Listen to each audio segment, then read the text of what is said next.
ईद उल अज़हा का वाक़या। आज हम आपको एक बहुत ही प्यारा और सच्चा वाक़या सुनाने जा रहे हैं जो कि ईद उल अज़हा पर मबनी है। ज़माने क़दीम का वाक़या है कि रब कायनात के एक नबी जिनका नाम हज़रत इब्राहीम था, वो अपने रब से बहुत मोहब्बत करते थे और रब भी उनसे बहुत खुश था।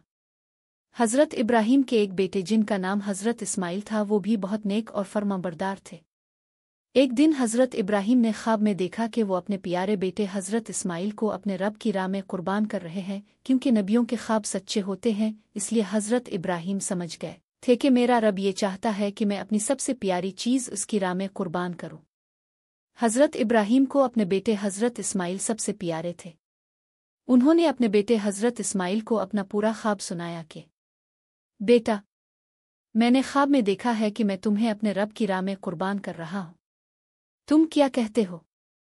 हज़रत इस्माइल ने कहा, अब्बा जान, आप रब कायनात के हुक्म पर अमल करें। रब के हुक्म से आप मुझे सब्र करने वालों में पाएंगे। फिर दोनों रब के हुक्म पर अमल करने के लिए तैयार हो गए। हज़रत इब्राहीम ने आंखें बंद की और हज़रत इस्माइल को लिटाकर कुर्बान करने लगे।